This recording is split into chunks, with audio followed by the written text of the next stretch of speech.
9장 1절에 이렇게 시작을 합니다. 또 그가 큰 소리로 내게 외쳐 이르시되, 또라는 계속 접속사로 시작을 합니다. 앞의 내용을 연결해서 가는 말씀인 거죠. 앞의 내용이 보니까 여호와의 권능이 에스겔에게 임하여서 그를 끌고서는 환상 가운데 끌고서는 예루살렘 성전 안까지 데려가셨어요. 그리고 거기서 행해지는 모든 가증한 일들을 보이셨습니다. 그리고 오늘 본문에 계속 이어지는 거예요. 또 그가 큰 소리로 내게 이르시되, 말씀을 하시는데 그냥 말씀하시는 것이 아니라 큰 소리로 말씀하십니다. 이 성전에서 행하고 있는 온갖 가증한 일들로 인하여서 여호와 하나님께서 진노하시고 격양된 목소리로 지금 외쳐 말씀하시는 겁니다. 누구에게 말씀하시는가 보니까 이 성읍에 관할하는 자들이 각기 죽이는 무기를 손에 들고 나오게 하라 하시더라. 이 성읍을 관할하는 자들에게 하시는 말씀입니다. 이 성읍을 관할하는 자들이라고 하면은 하나님의 명령으로 그 성읍을 맡아 감독하고 관할하고 또 보호하는 천사들을 말하는 거예요. 천사들이 있습니다. 하나님께서 믿는 성도들 각 개인 그들을 섬기도록 또 지키도록 돕도록 하나님께서 붙여주신 천사들이 있는 거예요. 우리 각 사람에게. 우리 성경 한번 찾아보도록 하겠습니다. 마태복음 10장, 마태복음 18장입니다. 18장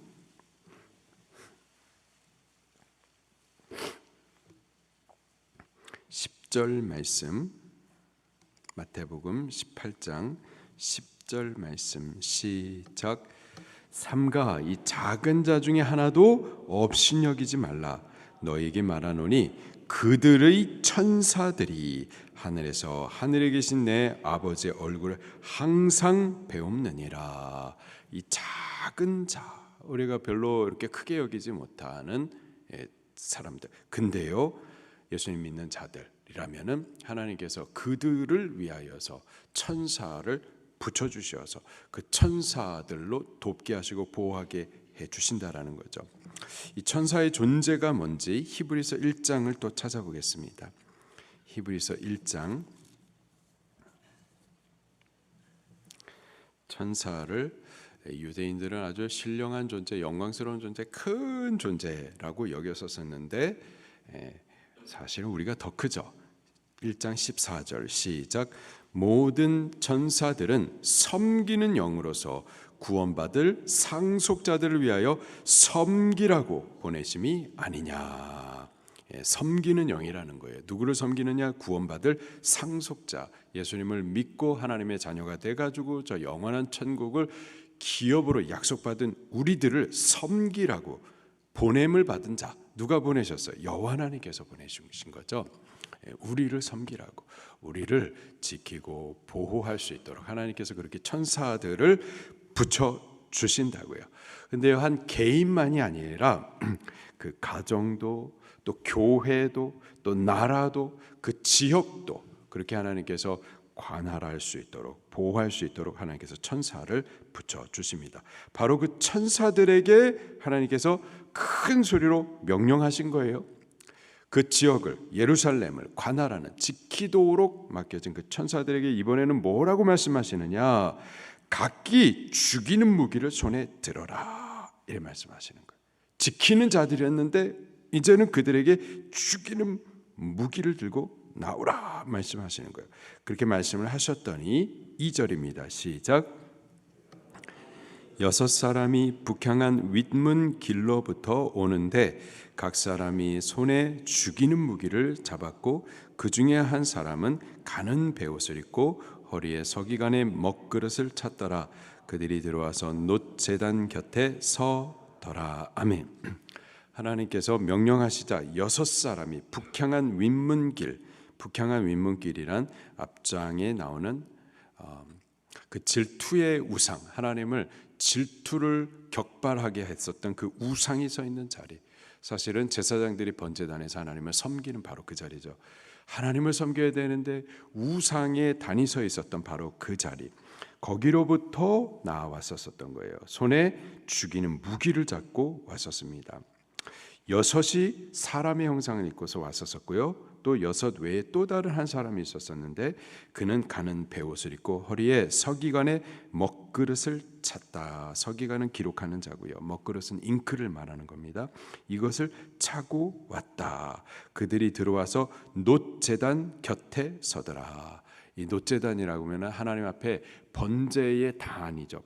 번제 올려드리는 단인데 에스겔을 잡아가지고 예루살렘 거기까지 딱 가서 보여주셨는데 그 번제단 위에 하나님을 질투하게 하는, 진노하게 하는 우상이 서 있었었죠. 바로 그 자리에 서 있더라 보여주셨습니다. 3절입니다. 시작. 그룹에 머물러 있던 이스라엘 하나님의 영광이 성전 문지방에 이르더니 여호와께서 그 가는 베옷 입고 서기관의 먹그릇을 찬 사람을 불러 4절 여호와께서 이르시되 너는 예루살렘 성읍 중에 순행하여 이 가운데 행하는 모든 가증한 일로 말미암아 탄식하며 우는 자의 이마에 표를 그리라 하시고 그 먹그릇을 찬 흰옷 입은 한 사람 그에게 명령을 하시는 거예요. 너 예루살렘 성읍 중에 다니면서 지금 예루살렘 성전 안에 가증이 행하고 있는 이 모든 일들 온통 가증이 행하는 거예요. 24장로와 대제사장 25명 또 밀실을 만들어 놓고 그 안에서 행하고 있는 그 이스라엘을 대표하는 70명의 장로들 또 여인들의 뜰 가운데서는 단무술을 위해서 애곡하는 온통 전체가 다 가증한 거예요. 그런데 남은 자들이 또 있었던 거예요. 이렇게 행하고 있는 가증한 일들로 인해서 탄식하며 우는 자들이 나만은 있었던 거예요. 남은 자들 거룩하게 남아서 행하여지고 있는 모든 가증한 일들로 인하여서 탄식하며 울며 하나님 앞에 애통하며 하나님 이 나라 민족을 향하여서 긍휼을 베풀어 달라고 거룩한 회복이 있게 해달라고 그렇게 하나님 앞에 부르짖는 그 남은 자들 그걸 돌아다니면서 찾아서 그들 이마에다가 표를 그리라 이렇게 지시를 했었던 거죠. 그리고 나머지 6명의 천사들에게는 또 다른 명령을 하십니다. 5절부터 6절입니다. 시작.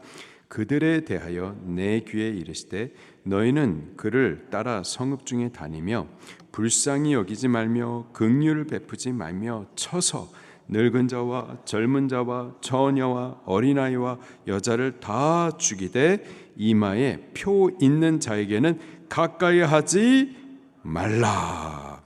자, 표를 그리고 나머지 6 천사들을 향하여서는 너희들은 성읍을 다니면서 불쌍히 긍휼히 그렇게 하지 말고 늙은 자, 젊은 자, 처녀, 어린아이, 여자 무슨 말이냐? 차별 없이 다 쳐서 죽이라라는 거예요. 하나님의 심판에는 차별이 없어요.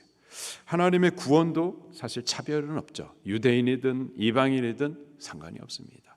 남자든 여자든 어른이든 자녀들이든 차별이 없어요. 하나님의 구원에는 누구든지 예수님을 믿으면 구원을 받게 되는 겁니다. 근데 심판도 그래요. 심판도 누구든지 이마에 표가 없으면은요, 그가 유대인이든 이방인이든 상관이 없어요.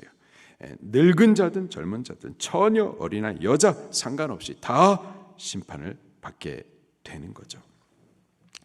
자, 근데요, 심판에도 순서가 있습니다. 어디부터 시작이 되는지 6절 계속해서 볼게요. 이마에 표 있는 자에게 가까이 하지 말라. 시작. 내 성소에서 시작할지니라 하심에 그들이 성전 앞에 있는 늙은 자들로부터 시작하더라. 하나님의 심판이 어디서부터 시작이 된다고요? 성소에서부터. 그리고 또 누구에게서부터 시작이 됐어요? 늙은 자들로부터. 늙은 자들이라고 하면은 어른들을 말합니다. 나이만 어른들을 말하는 것이 아니라 영적으로 어른들을 말하는 거죠. 제사장, 선지자들, 왕, 또 백성의 장로들, 대표들, 어른들, 먼저 은혜 받은 자들, 먼저 신앙의 연수가 있는, 먼저 복음을 받은 이들, 먼저 세움을 입은 이들. 오늘날 우리 교회로 말한다면 먼저 예수님 믿는 자들, 먼저 예수님을 믿어서 연수가 오래된 분들, 또 지위 있는 분들, 목사, 장로님들, 직분자들, 그분들을 말하는 거예요. 그분들로부터 심판이 시작되더라. 하나님의 복음도요, 은혜도요, 구원도 하나님의 성소로부터, 또 먼저 믿은 늙은 자들로부터 시작되는데요, 심판도 그들부터 시작이 되는 거예요. 하나님께서 세상을 심판할 때 어디서부터 심판하실까요? 죄가 가득한 땅에서부터 시작할까요? 바로 하나님의 이름을 두신 여기 교회로부터 시작이 되는 겁니다. 또 교회들 가운데에서도요, 목사로부터 시작이 되는 거예요. 오래 믿은 이들, 지위 있는 이들부터 하나님의 심판이 시작되는 겁니다. 우리가 지위만 있다고 그래가지고 하나님의 심판이 없니? 그렇지 않아요. 우리의 집안이 4대째, 5대째 예수님 믿는다? 그렇지 않아요. 거기서부터 심판이 시작이 되는 거예요. 참으로 믿는 자, 참으로 하나님의 표가 있는 자여야만 하는 거죠. 없으면은 심판받는 겁니다. 7절 말씀을 계속 볼게요. 시작. 그가 또 그들에게 이르시되 너희는 성전을 더럽혀 시체로 모든 뜰에 채우라. 너희는 나가라 하심에 그들이 나가서 성읍 중에서 치더라. 성전부터 치시고 그 다음에 성읍으로 이제 또 계속해서 심판이 이어집니다. 자, 바로 그때에 에스겔이 이러한 심판의 모습을 보면서 막 놀라고, 그리고 막 마음이 무너져 내리는 거예요. 그래서 하나님 앞에 외쳐 기도합니다. 8절입니다. 시작. 그들이 칠 때 내가 홀로 있었는지라 엎드려 부르짖어 이르되 주 여호와여, 예루살렘을 향하여 분노를 쏟으시오니 이스라엘의 남은 자를 모두 멸하려 하시나이까. 아무리 이스라엘이 죄악이 관영했고 하나님 앞에 범죄하고 에스겔 보기에 막 답답했다 하더라도 그들이 막상 하나님 앞에 심판을 받는 모습을 볼 때에 막 마음이 무너지는 거죠. 여호와 하나님 앞에 기도합니다. 하나님, 정말로 이 백성을 향해서 분노를 이렇게 쏟으십니까? 남은 자들까지도 다 멸하시는 겁니까? 이 백성을 과연 하나님 긍휼히 여기지 아니하시고 완전히 무너뜨리시는 겁니까? 기도를 했어요. 그때 하나님께서 그들의 심판에 대한 정당성을 또 말씀하세요. 9절입니다. 시작. 그가 내게 이르시되 이스라엘과 유다 족속의 죄악이 심히 중하여 그 땅에 피가 가득하며 그 성읍에 불법이 찼나니 이는 그들이 이르기를 여호와께서 이 땅을 버리셨으며 여호와께서 보지 아니하신다 함이라. 피가 가득하며 강포가 가득했어요. 성읍에 불법이 찼나니 하나님의 말씀의 법이 아니라 죄악의 법이 가득 찼습니다. 이 나라에 하나님을 섬길 수 있도록 말씀에 근거한 바른 정의가 행해져야 되는데 온갖 불법이 국회에서 만들어지고 있죠. 하나님 보시기에 심판받을 수밖에 없는 죄악의 법이, 불의한 것들이 정의란 이름으로 그렇게 자꾸 만들어져 가고 있는 거예요. 또 그 성읍에 불법이 찼고, 또 그들이 하는 말이 여호와께서 이 땅을 버리셨고 여호와께서 우리를 돌보시 않는다. 그러니 우리가 다른 신이라도 찾아서 도움을 구해야 되는 것 아니냐. 우리의 우상 숭배하는 것은 하나님께서 우리를 돌보시지 않기 때문이다. 이러한 우상 숭배 변명만 말하고 있었던 거죠. 마땅히 진노 받을 수밖에 없다라고 에스겔에게 답해 주셨습니다. 10절에 그러므로 내가 그들을 불쌍히 여기지 아니하며 긍휼을 베풀지 아니하고 그들의 행위대로 그들의 머리에 갚으리라 하시더라.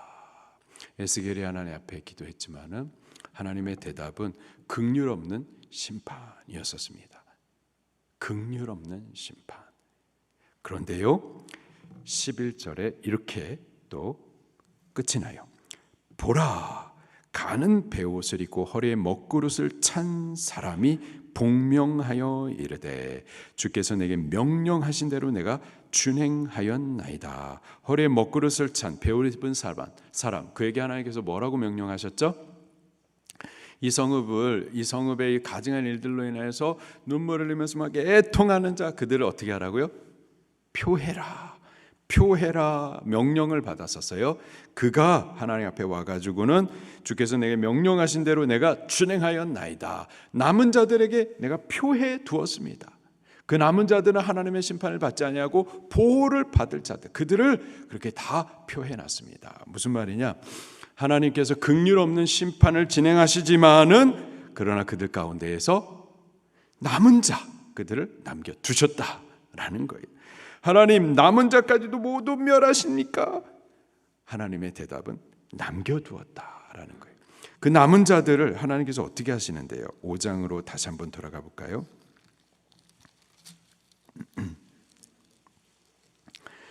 5장에 보면 하나님께서 에스겔에게 한 퍼포먼스를 통해서 메시지를 전하라. 너 머리털을, 수염털을 다 깎아라. 3분의 1, 3분의 1, 3분의 1을 갖다가 이렇게 다 하나님의 심판을 알려라. 3분의 1, 3분의 1, 3분의 1이면 전부잖아요. 그런데 4절, 3절 말씀해 보니까는 근데 그 터럭 중에서 어떻게 하라? 조금을 남겨두라. 조금을 남겨두라.